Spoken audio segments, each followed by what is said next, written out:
Guten Tag alle, Herr Wallis here. Today we're going to talk again about the perfect tense, so it's kind of a review.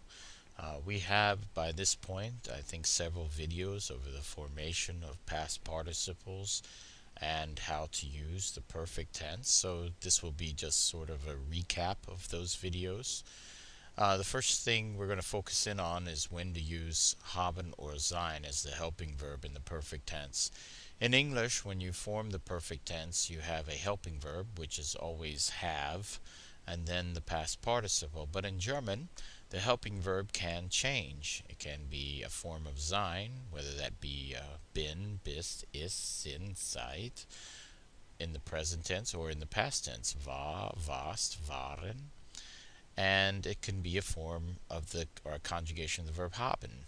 Present tense, habe, hast, hat, or past tense, hatte, hattest, hatten. Okay.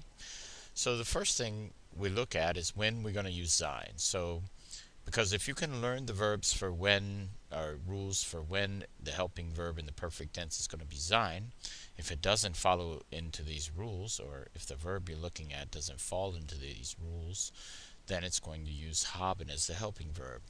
So the first rule is after a German verb that clearly indicates motion, moving from one place to another, and that are intransitive. And intransitive is just a fancy word for meaning that the verb doesn't take a direct object by its nature. So verbs like gehen, fahren, fliegen, laufen, springen, these are action verbs that clearly indicate you're moving from one place to another, and they also are intransitive verbs, meaning they don't take a direct object. We'll look at that a little closer here. And the second rule here for when you're going to use a form of sein as the helping verb in the perfect tense is if the verb indicates a change in the state of being. Verbs like verschwinden, to disappear, sterben, to die, wachsen, to grow. All of these are verbs that indicate you're moving from one state to another. Okay, the following three verbs will always use a form of sein as the helping verb, so it's always just a good idea to memorize them. And they're past participles. These are strong verbs, so the past participles, you have to kind of learn those. The past participle of sein, or to say bin in English, is gewesen. Past participle werden, or to become, is geworden. And the past participle of bleiben is geblieben.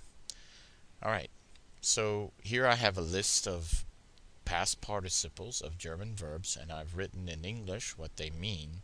And my question is, would you use a form of haben or sein as the helping verb?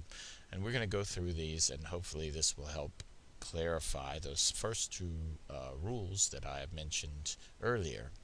Okay, so gegangen means gone. So it comes from the verb gehen, which is clearly moving from one place to another. So you're going to use a form of sein as a helping verb. So if I were to say ist gegangen, in English that would mean he has gone. And here's the problem for many English speakers is that you have a problem when you see ist, you automatically think it means is, because in the present tense that's what it means. But in the perfect tense, if you see ist used as a helping verb, it's translated in English as has, because in English we only use have, we don't use sein. Gemacht comes from machen, so ich habe das gemacht, du hast es gemacht, hat es gemacht. Gelernt, ich habe Deutsch gelernt, du hast es gelernt, hat es gelernt. Geflogen comes from fliegen, another verb where you're moving from one place to another, and it's intransitive. It doesn't by nature take a direct object, so it's ist geflogen. Geritten comes from reiten, and when you're riding, you're moving from one place to another, is also intransitive, so ist geritten. Gebracht. Now, that comes from the verb bringen, and this is an example, a very good example of a verb that you would think, okay, bringing, yeah, I'm bringing something that is moving from one place to another, but it's not an intransitive verb. Bringen kind of implies that you will bring something, and whatever you're bringing, that's a direct object. So therefore, this is going to still use haben because it's an example of a verb that moves, but this verb takes a direct object, so it's not sein as the helping verb, but rather haben. geschrieben, hat geschrieben. Ich habe ein Buch geschrieben, du hast ein Buch geschrieben. Gestiegen, you're climbing, so you're changing, you're moving. Sein, getrunken, hat ein Glas Wasser getrunken. Gestorben, again, you're changing your state. So this is the second rule here. Comes from the verb sterben, which is to die, and when you die, you go from living to dead, so it's definitely a change in state. Gesprungen, this one uses sein because it's moving. Comes from the verb springen, to jump. Gelacht, ich habe laut gelacht. Getippt, I've typed. Okay, ich habe getippt. So that's one look at it, and let's take another look at it here. Here I have sentences in German, and I've left the blank there. I've also given you the translation of the sentence that I'm trying to put together here in German over to the right in English.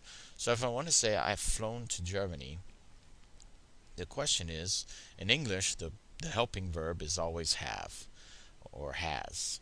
But in German, since this is fliegen, where you're moving, you're going to use a form of sein. And the form or conjugation of sein that you want to use has to fit with the subject. So in number one, our subject's ich, so I have to say ich bin. Ich bin nach Deutschland geflogen. And if I were to translate that into English, it's I have flown to Germany. The word order is a little bit different also in the perfect tense. Keep that in mind. So in English, where we would say I have flown to Germany, in German word order, they essentially say I have to Germany flown. In German, the past participle in the perfect tense is always at the end. Nummer zwei, ihr.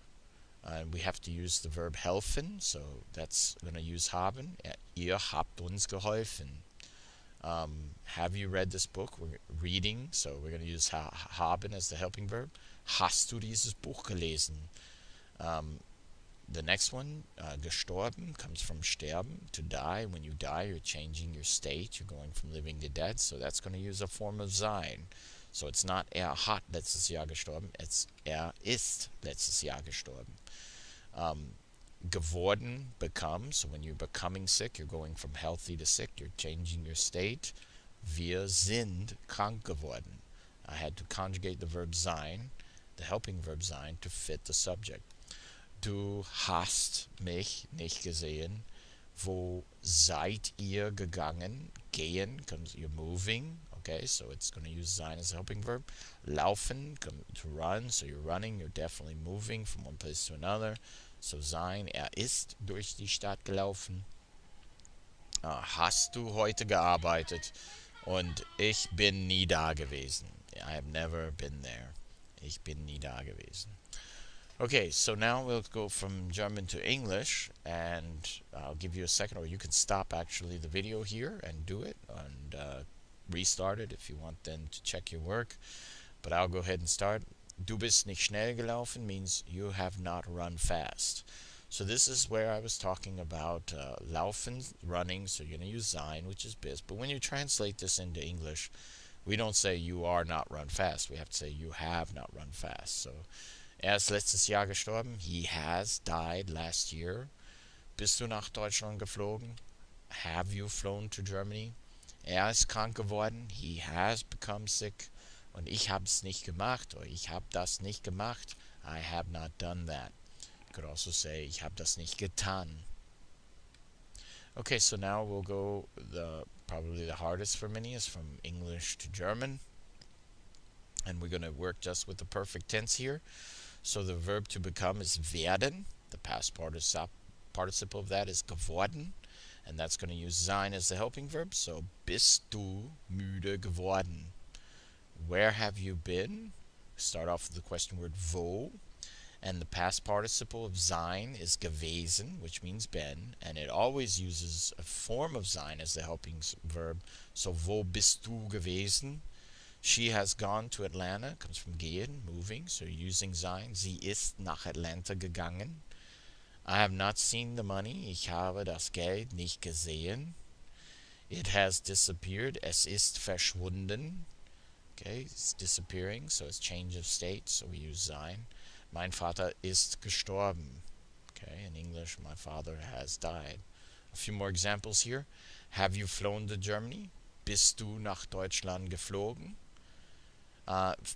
Eingeschlafen is the past participle for einschlafen, which is to fall asleep. So when you fall asleep, you are changing your state. You're going from a state of wakefulness to a state of asleep. So this is going to use sein. Sie ist eingeschlafen.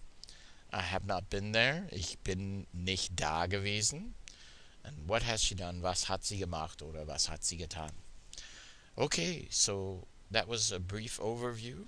Again, check out our other videos if you're having problems, or check out our Facebook page, and you can ask me directly through that medium.